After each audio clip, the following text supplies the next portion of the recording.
At school, for example, you get on perfectly well with the white boys, do you? Yes.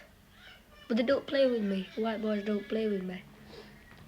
Do they not play with just you or with any of the coloured boys? With any colour boys. Why not? I don't know. Because I've only got 3 friends in my class, and they speak to me, but they don't play with me. 3 white friends? Do you play with them? Do you want to play with them? Yes. What happens when you try to play with them? They just say I've got work to do with other friends. Tell me more about your life at school. Well, I like it at school, but sometimes they call me silly names. And I don't like it, really. What do they call you? Like sometimes you're black-coloured or you're wogs, something like that. They call me silly names like that. Lift up your hearts.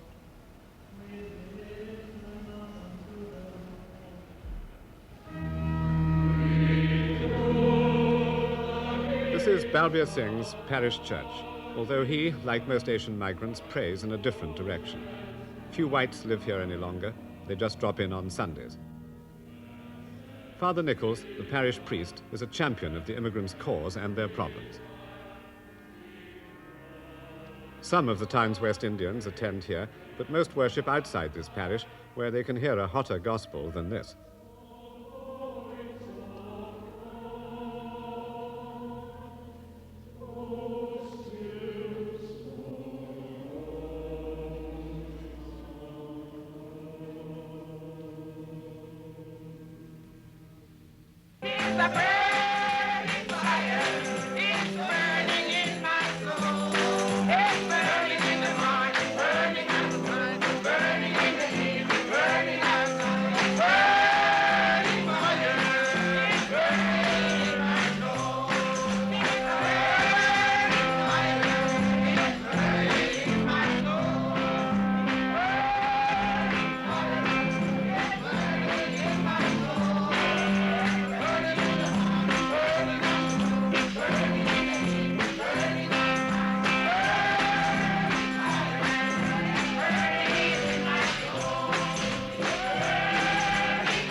The cultural impact of this in Huddersfield is, of course, startling.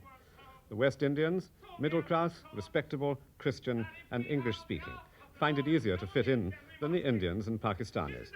The Asians here are more aloof and feel more secure in their own culture. Listen, me brother, listen, me sister, mark well.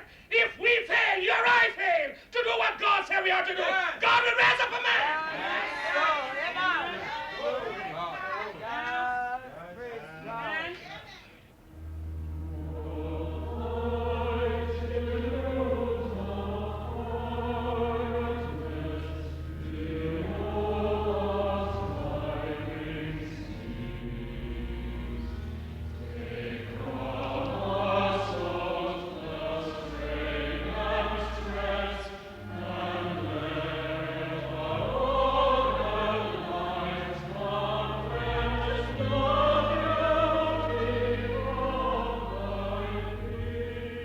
Just out of earshot of Father Nichols's congregation is his little parish of today, mostly poor whites and blacks, a darker side of life that isn't in church and lives just across the road.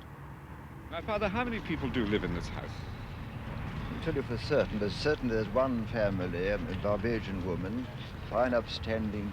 I think she has about 13 children, 3 in Jamaica and 10 here. All very well fed and very jolly children indeed. But doesn't this support what a lot of people here in Huddersfield complain about, that these houses are overcrowded by English standards? But then again, it depends upon the overcrowding, because you see, do they mean dwelling? For most parts, it's dormitory accommodation.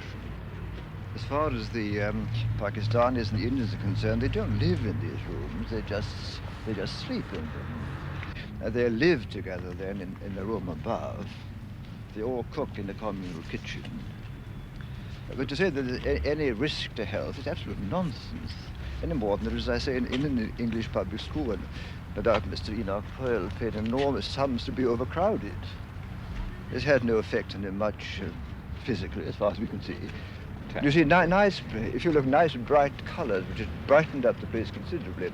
Well, it's another thing that people have complained to me about here. They say, oh, look what they're doing to the houses. They paint them ghastly colours, and we don't like that in Huddersfield. Now, do you think these people should conform? Well, look at my front door. When you get past, it's a bright red. It's, as I was telling you, it's a matter of keeping up with the thing. It's not keeping up with the Joneses. It's not necessarily a political thing at all. It's No, but nice bright red because it brightens up. Look at the dull place. Well, in other words, you approve. Approve, rather. But Huddersfield does not. Huddersfield says they should conform. They shouldn't do this to the houses. Conform to what? To the dullness and the drabness? Talking about overcrowding, there's a house here at the basement flat where a European family are living.